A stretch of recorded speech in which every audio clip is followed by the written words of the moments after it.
Welcome back, everybody, to another Kicking Tables. My name, of course, is Sean. And I'm Tico. And today we'd like to welcome the wearer of many hats from Grey Fox Games, Mr. Lance Myxter. And we're going to talk today about their game Arcana Rising. Lance, welcome to Kicking Tables. Yeah, you completely confused me there.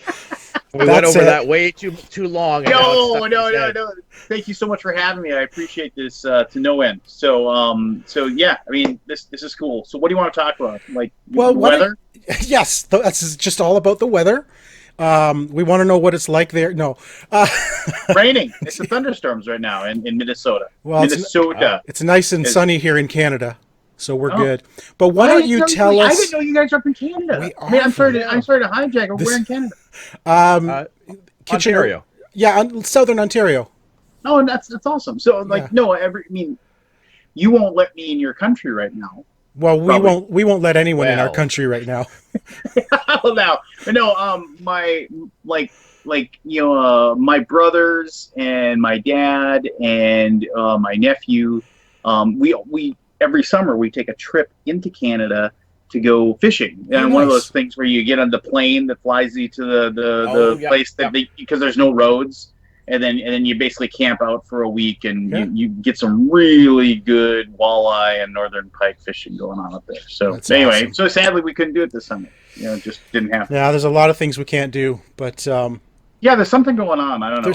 I don't read the news. I think what it is there's a new game coming out that everyone's waiting for, and it's called Arcana Rising. Can you tell us about what is Arcana Rising? Let's just start right there.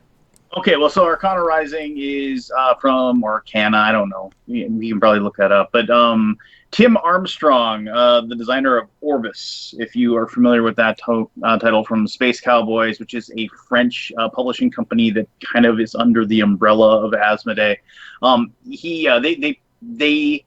It was like their next game in their like Splendor was their first game, and then Orbis was the second one. Anyway, that being said, I just say that because Tim Armstrong is a genius designer.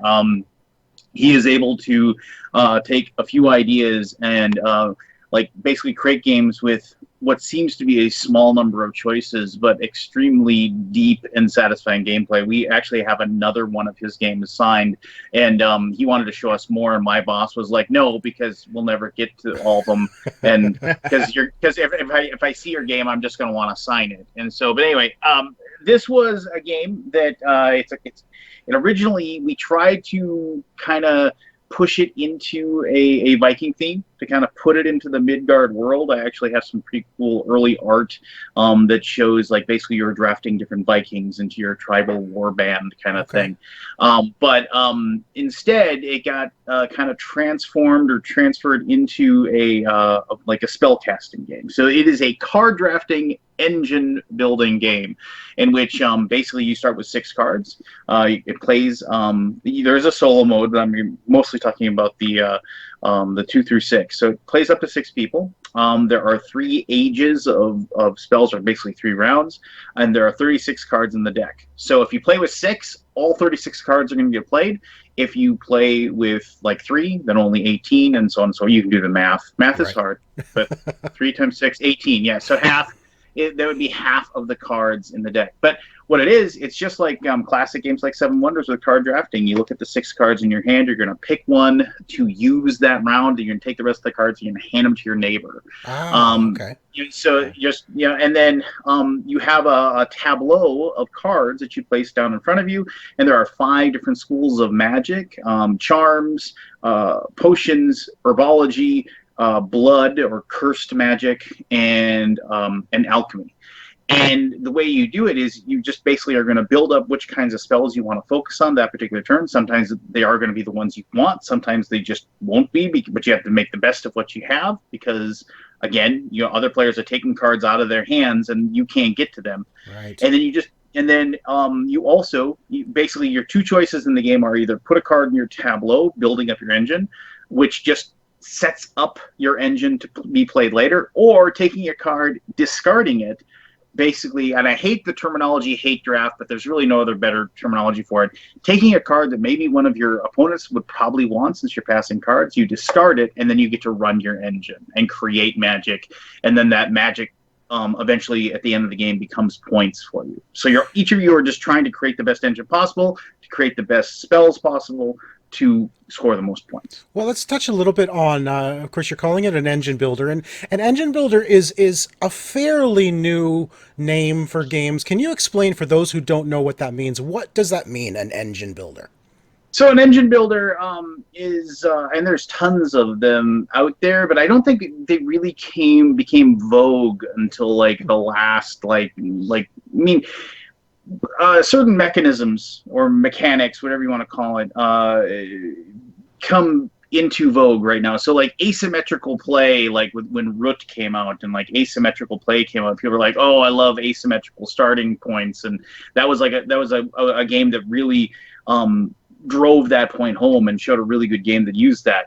But asymmetrical play existed before that. Right. Engine building, like Wingspan from Stonemaier Games is an excellent engine building game, and of course it really a great game that used that as its main mechanism.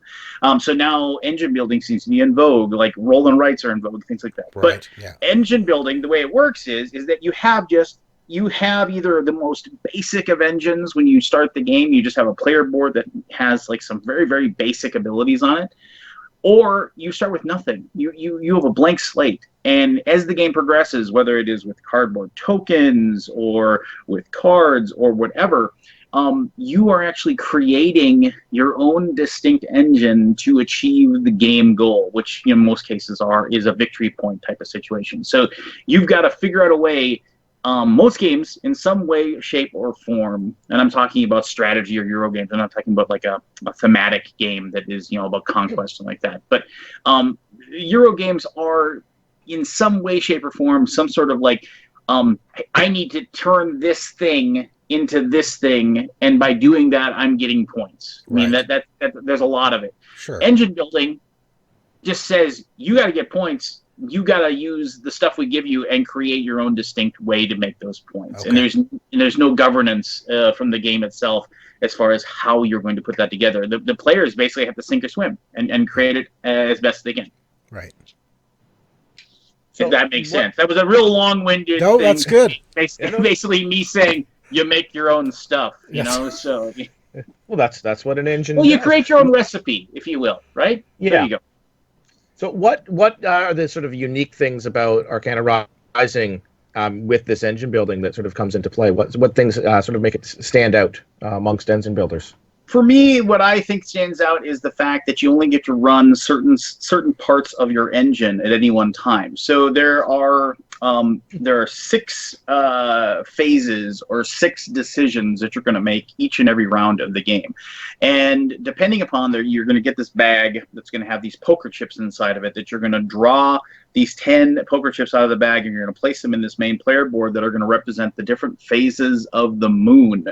There's like this red blood moon, the magical moon, that basically the thematic story of the game is that this is like the night when magic is at its greatest, and so all the spellcasters in the world are all trying to gather up the most power they possibly can when like the stars are right, kind of thing.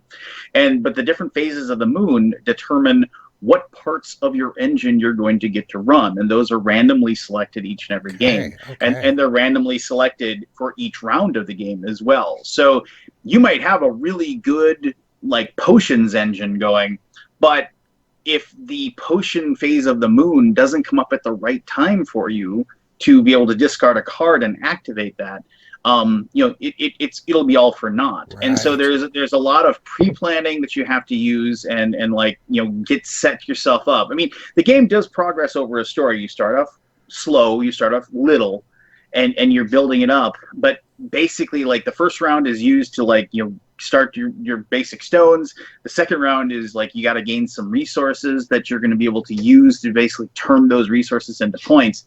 And then the third round is you got to basically be churning your engine and figuring out clever ways to use your engine to get those points before the time runs out and everybody compares their score. Now, you mentioned earlier that it's that there is a solo play. It's a 1 to 6 player game. How does the game mechanics change for a solo player? Well, so the solo player, I mean, the solo game in of itself, that was actually designed by our main developer within Arcana Rising. His name is Josh, and this you start off with a pyramid of the different types of the cards, and it's more of a puzzle of figuring out how to get those cards out of this pyramid by progressing the game through the different rounds of the game to be able to take those cards and be able to get them into your tableau. So you can still run your engine and create points. Then you figure out like how many points you have at the end of the game, and then like you can challenge yourself to do better. Okay. It is randomly set up each time, and it accurately represents or feels like the idea that certain cards just aren't available to you, right? I mean, like if you just had all the cards in front of you, you could just place everything you wanted in the perfect spot, and you'd be good to go. But by having a pyramid where like you have access to the top of the pyramid at first, but as you remove cards, you have other cards, like cascade down and get access to. To your other question, as far as the different number of players, it is really cool because, like, when you play with 6 players, those first 6 cards you get in your hand, when you look at them, you're never going to see those cards again. You're going to hand them off, and because of the fact that there are other 5 people, when you take those 6 cards, you pick one, and you hand 5 to the person on your left or your right, then those cards are never going to come back to you. I mean, you're never going to, because one's going to be taken by each person before it comes back around. So you kind of have to really weigh your decisions in a 6-player game and hope that players are, handing you the stuff that you need. Then, if you say you play a 2 or a 3-player game, now and especially with a 2-player game, you are really considering the fact that, like, do I take this card? If I take this card, I'm giving them that card, and they have a really good alchemy engine going right now. Maybe I need to take this alchemy card out of here because it might not be worth as much as, say, like this herbology card, but if I take this, I'm actually not letting my opponent have it. And then that actually in the long run will help me. And they're not working on herbology, so there's a really good chance they're going to hand that herbology card back to me anyway, and I'll be able to take it next round. So you're kind of, do I think they're going to take this? Do they think they're going to take that? So that plays a lot different, and it has a new challenge and a lot of fun as well. Sounds like a fantasy draft a little bit. Yeah, a little bit. Yeah, totally. Yeah. Now, you mentioned earlier you had considered making this part of the Midgar series with Vikings. Is this part of a series, or are you hoping this is a new world you're creating, or is this just a standalone world that you've created for this game? That's a great question for Tim Armstrong. No, the thing is that I know that especially with the success of the Kickstarter, I mean, we funded in less than an hour.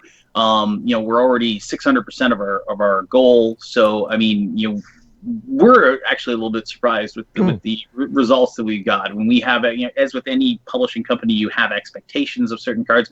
We thought this would do really well, but this is actually surpassing our expectations, and which, awesome, right? Yeah. But with the success, Tim has actually already reached out to me and Josh and said, I've got some ideas of how I could expand upon this game, and create some expansion work for this. And obviously that's something we love to do.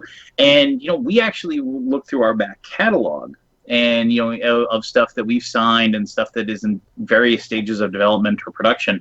And we've actually started to consider, it's a really good question, started to consider, could we make this into the Arcana Rising world? Right. Could we put this in that world type of thing? Because you can dilute a brand, right? I mean, and I'm not going to call out anything, but I mean, we're very selective over what we're going to put into the Midgard world. And obviously Champions of Midgard is a real awesome game, and we just have a reprint button that we hit whenever because people keep playing it and keep buying it. Reavers of Midgard was the successor to that. It's its own game of its own, but we put that one in that world, and we are actively developing 2 other games that are going to be part of that Midgard world, but we just don't want to slap the Midgard name on something and then just because people see like the same logo in a game store, like, oh, I have Champions of Midgard, I want to buy this, and they get home, they're like, I don't like this, So I mean, because then Yeah. then all of a sudden now it's like we've taken this really cool, awesome thing, this intellectual property that we have, this brand, and we haven't treated it with the respect that it deserves. So I mean, and that's not saying that Arcana Rising couldn't have been a really good Viking theme. It just was one of those things where it was like we felt like we were really trying to shoehorn it in, right, instead of it being a really good fit. Yeah. Well, a magic world is, I mean, a lot of people love this kind of magic world. So, I mean, I think I love the theme, to be honest with you. Yeah. The theme of magic and everything is right up my alley. So I'm glad you changed it. Yeah, Not, no, I mean, yeah, not to say I don't like Vikings, because I do, but I think I like the magic, the world of magic and that sort of thing better. So I've always liked the idea of like dueling spellcasters, yes, right? And especially like dueling spellcasters of different strengths, like having a druid who like has all these powers over plants, fighting like a necromancer or something, like that strange like once again that asymmetrical attack kind of thing. You're like, oh, how are these two going to react to each other? Right. Kind of situation. Yeah. So with the campaign, I was looking through, and your deluxe edition, which is incredibly reasonably priced, has some fantastic components in it, like the abacus for scoring and stuff like that. Is that stuff that's going to make its way into the retail edition, or is that going to be Kickstarter exclusive? Well, so a lot of people like the Kickstarter exclusives are like we believe in Kickstarter exclusivity, but we don't believe in like if you miss the Kickstarter, there's absolutely no way for you to get that particular version of the game. We also do not believe in like, oh, if you own the Kickstarter version, you'd have these 6 other cards, but sorry, you don't get them, right? We don't believe in game content being, gate kept, you got to buy this one. Now you got to go to eBay and see if somebody's selling your copy. Otherwise, you're never going to get like all this really cool stuff. So now cosmetic upgrades, yes. I mean, it's just like one of those things where, so the retail version of Arcana Rising is going to play exactly the same as the Kickstarter version of Arcana Rising. The biggest difference is just the upgrades in how it's going to look on your table. Like you said, the abacus that are for scoring, the upgrades to the resource bits, and like the fact that right now we are having a vote to determine how what the special wooden shape is going to be, and we are allowing our backers to pick one of 3 shapes to change those, whether it's like a reagent bag, a cauldron, or a like a burst of magic, like a little star of magic. And it's what's crazy is we've got like over 400 votes already for this, and it's like everyone's like. It's like 34%, 33%, 32%. I mean, it's like so we definitely we feel really good about the fact that we gave people 3 great choices, and so they're trying to determine which one that is, and that's going to run for the entirety of the campaign. And we're not going to like you had 1 week, sorry, you don't get to vote. No, so as long as the campaign is open, that'll run as well. So.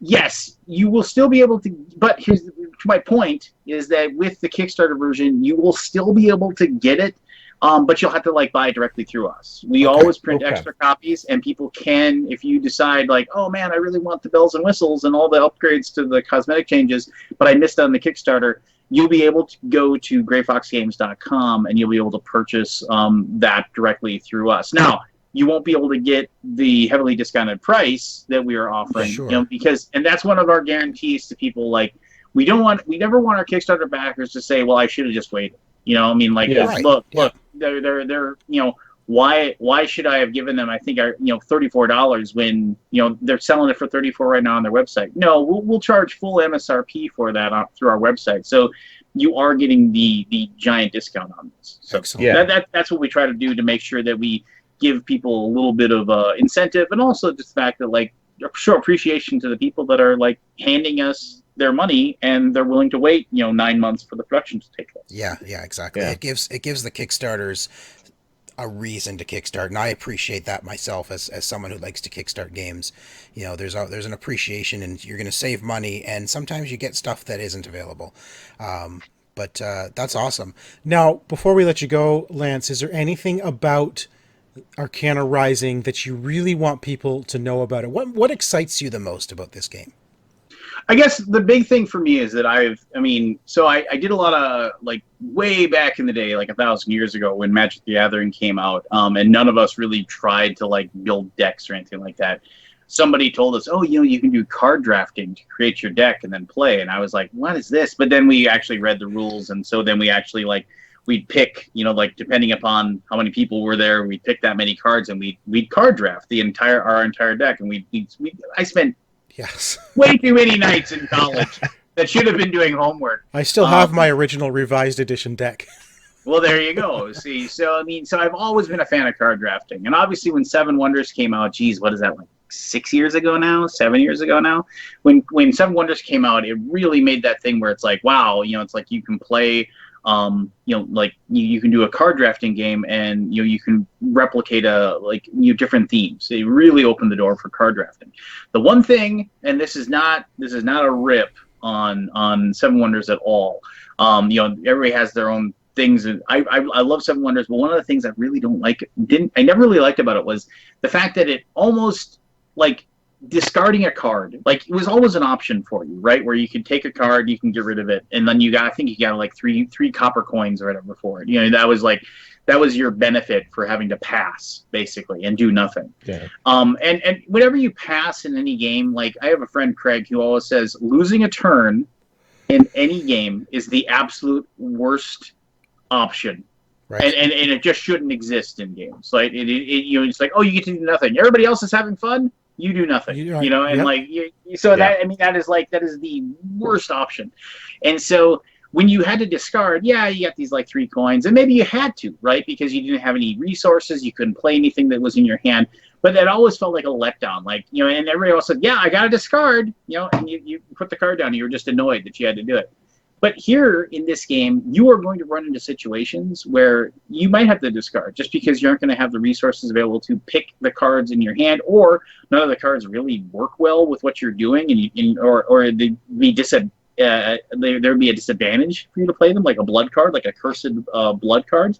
So when you discard a card, it's actually very strategic because of the fact that regardless of what you have as far as your engine, regardless of what the moons are, you're still getting resources. You're still getting points when you do it. Okay. And you're going to be able to, like, even with doing nothing, you're still doing something. And that's like one of the things that when I played it, I was like, oh, I like this so much more than in a lot of other card drafting games, where when you don't get to add something to your deck, or you don't get to add something to your tableau, you just feel a letdown. And here you're like, I'm excited, I want to put this card down, and now I get to run my engine and move my cubes and do all my fun stuff on mine. And that's what I really, really like about this.